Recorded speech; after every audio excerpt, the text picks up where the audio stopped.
J'avais jamais entendu parler d'Albinos Noir auparavant.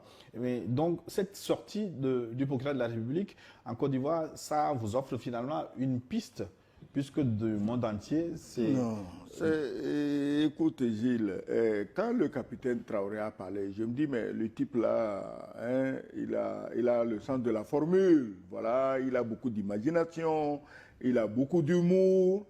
J'ai mis ça sur le dos de tout ça. C'est plutôt la réaction du procureur de la République à Abidjan qui m'a dit, mais tiens, c'est une affaire sérieuse. Ibrahim Traoré, en parlant, n'avait pas visé Abidjan. Il parlait, comme il a dit, il parlait à son peuple. Il a dit à son peuple, mais nous souffrons depuis des années, mais je vous promets que viendra l'albinos noir et la guerre prendra fin.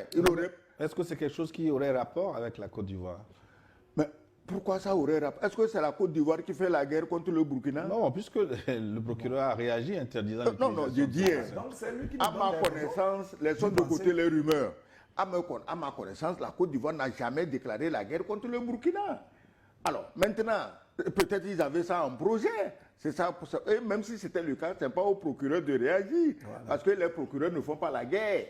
Hein? On sait qui, en cas de crainte d'une guerre, qui est habilité à prendre la parole. Ce n'est pas un procureur. Donc, à ma connaissance, le Burkina, la Côte d'Ivoire ne fait pas la guerre contre le Burkina.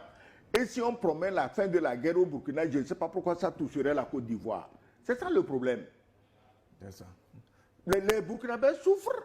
On refuse de les aider. On soutient les terroristes. On mobilise même des armées pour aller combattre des gouvernements qui luttent contre ces terroristes.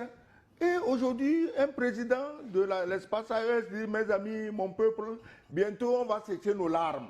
L'albinos noir viendra et nous sauvera. Peut-être il parle de Jésus-Christ, on ne sait pas. Hein? Pour un musulman, ce serait bizarre. Oui.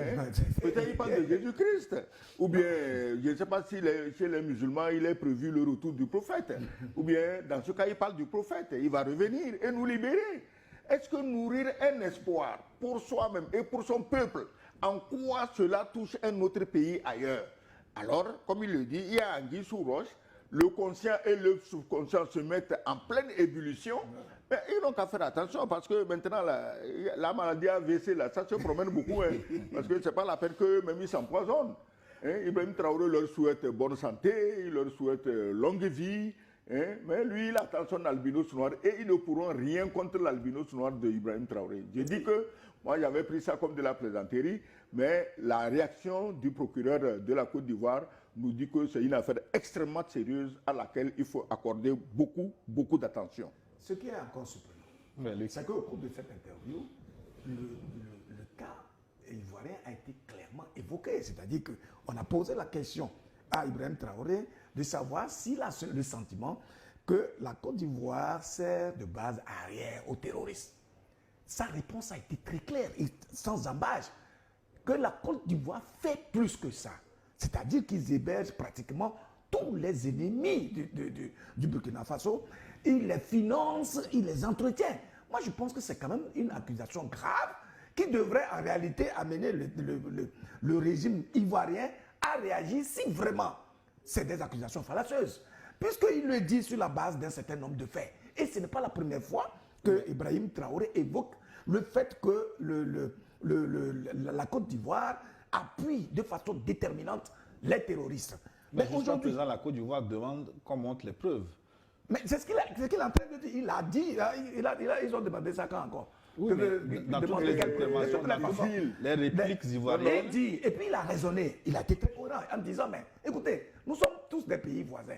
Est-ce que vous pensez que c'est juste parce que l'armée ivoirienne est tellement surpuissante, tellement redoutable, qu'aucun terroriste n'ose justement attaquer ce pays voisin qui partage pratiquement les mêmes réalités que les pays du Sahel?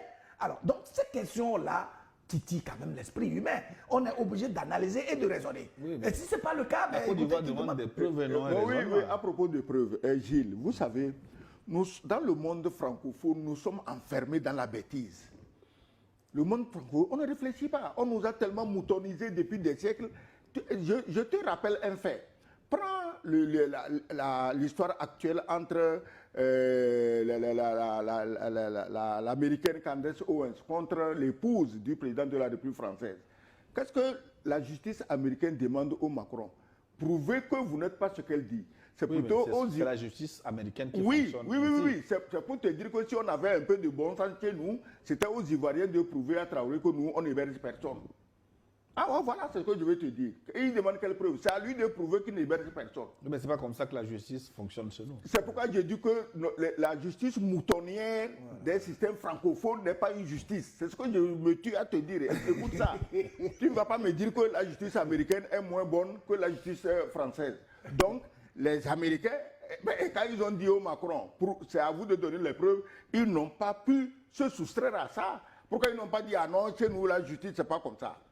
Il faut chercher une justice qui soit juste. Pas une justice qui endorme les gens, qui piétine les gens, qui ferme la bouche à ceux qui ont raison. Donc, la Côte d'Ivoire aussi est en droit de donner des preuves que Burkina, nous sommes des voisins, nous n'avons aucun intérêt à semer le désordre chez toi. Est-ce qu'il demande les preuves? Tous les terroristes en cravate, qui étaient ministres, qui étaient président de CENI, qui était président de ceci à Ouaga et qui sont à Abidjan. On a besoin de prouver quoi maintenant? Dis-moi concrètement. On va prouver qu'ils sont là-bas ou non? Ouagadougou héberge également des opposants ivoiriens. Mais tu peux me donner le nom d'un opposant ivoirien que Ouaga